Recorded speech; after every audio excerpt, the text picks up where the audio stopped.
بلکہ ایک حدیث اللہ کے رسول صلی اللہ علیہ وسلم نے اس سے بھی سخت فرمائی اور آپ نے تمام حضرات نے وہ حدیث سنی ہوگی. کیا کہ انسان سود کھاتا ہے، سود کے 70 درجے، بعض روایات میں 73 درجے ہیں. ان میں سے سب سے ادنا، سب سے کم تر کیا ہے؟ یہ کہ اپنی ماں سے نعوذ باللہ زنا کرنا ہے. نعوذ باللہ من ذالک. کوئی سوچ سکتا ہے اپنی ماں سے نعوذ باللہ زنا کرنا؟ اللہ کے رسول صلی اللہ علیہ وسلم فرما رہے سود کھانے والا گویا کہ ایسا ہے وہ اپنی ماں سے نعوذ باللہ زنا کر رہا ہے. کتنی سخت وعیدیں ہیں، کتنی سخت احادیث ہے سود کے بارے میں. اور جنگ کا اعلان اللہ رب العزت جس سے کر رہا ہے، کتابوں کے اندر لکھا ہے اللہ کے رسول صلی اللہ علیہ وسلم معراج کے اندر جا رہے ہیں، جبرائیل علیہ السلام لے کر جا رہے ہیں. کچھ لوگ ہیں کہ ان کے پیٹ بڑے بڑے ہو رہے ہیں اور حدیث کے الفاظ ہے فیہ الحیہ، آپ کو دکھلائے گئے کہ ان کے پیٹوں کے اندر سانپ اور بچھو ہے. اللہ کے رسول صلی اللہ علیہ وسلم نے حضرت جبرائیل سے پوچھا اے جبرائیل یہ کون لوگ ہیں؟ یہ کون لوگ ہیں جن کے پیٹ اتنے بڑے بڑے ہیں اور جن کے پیٹوں کے اندر سانپ اور بچھو ہیں؟ جبرائیل علیہ السلام نے فرمایا یا رسول اللہ یہ لوگ وہ ہیں جو دنیا کے اندر سود کھاتے تھے. یہ لوگ وہ ہیں جو دنیا کے اندر سود کھاتے تھے. گویا کہ دنیا کے اندر ہی اللہ کے رسول کو سود کھانے والوں کا عذاب دکھلا دیا گیا.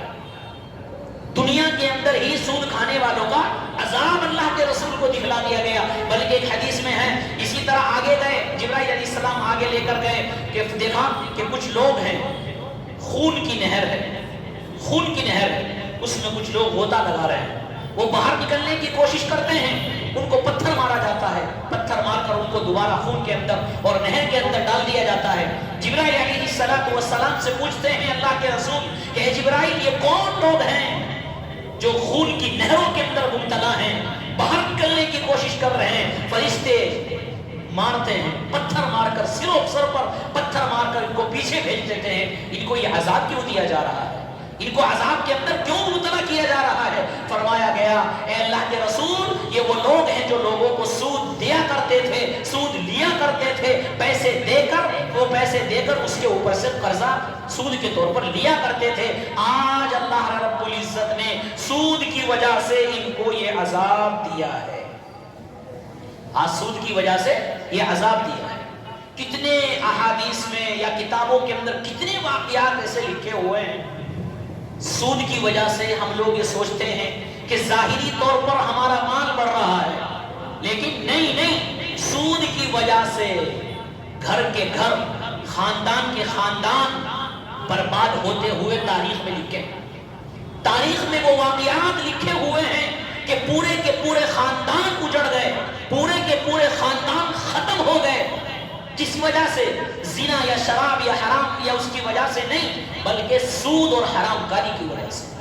ایسے واقعات لکھے ہوئے ہیں کہ سنتے ہوئے، سناتے ہوئے، پڑھتے ہوئے ڈر لگتا ہے. ناقابل یقین واقعات میں لکھا ہے. ایک جھلک میں آپ حضرات کے سامنے بتاؤں کہ ایک صاحب کو دفنانے کے لیے لے جایا گیا تو ان کی قبر ٹیڑھی ہو گئی. ایک کتاب ہے ناقابل یقین واقعات، اس میں یہ بات لکھی ہے.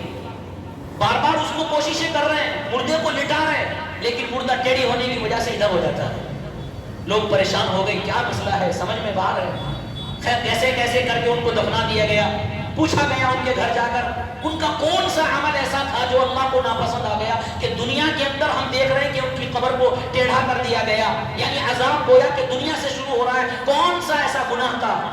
بتایا گیا کہ یہ وہ لوگ تھے، یہ وہ شخص تھا جو پیسے دے کر اوپر سے پیسے لیتا تھا، یعنی سود لیتا تھا.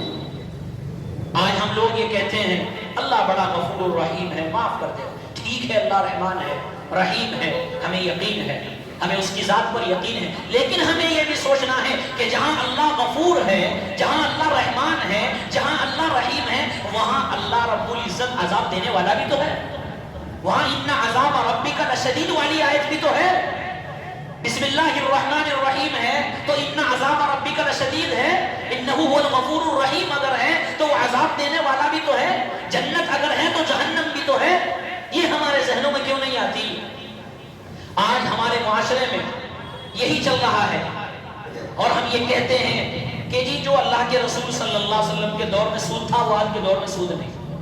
یاد رکھنے کی بات ہے، ہمیں یہ بات ذہن میں بٹھا لینی ہے کہ اللہ اور اس کے رسول نے جو چیز حرام کر دی ہے وہ قیامت تک حرام رہے گی۔ صورتوں کے بدلنے سے حقیقت نہیں بدلتی۔ اس کو دوسرے الفاظ میں آپ یہ کہیں، نام بدلنے سے حقیقت نہیں بدلتی، نام بدلنے سے حقیقت نہیں بدلتی۔ اس دور میں شراب کا نام کچھ اور تھا، آج کے دور میں بیئر یا کیا کیا نام آ چکے ہیں، تو آج کے دور میں بہت سے لوگ کہتے ہیں وہ شراب نہیں ہے جو اس دور میں تھی۔ نہیں نہیں، اللہ کے رسول صلی اللہ علیہ وسلم نے شراب کی حرمت کیوں؟ کیونکہ وہ نشہ لینے والی ہے، ہر وہ چیز جو نشہ آور ہو، نشہ دینے والی ہو، وہ حرام ہے، چاہے اس کے کچھ بھی نام رکھ دیے جائے، وہ سب کے سب شراب کے حکم میں ہے۔ حقیقت نہیں بدلتی۔ اب آپ مثال کے طور پر سمجھے خنزیر حرام اللہ نے قرار دیا، خنزیر کا کھانا حرام ہے یا کتے کا کھانا حرام ہے، سب کو پتا ہے۔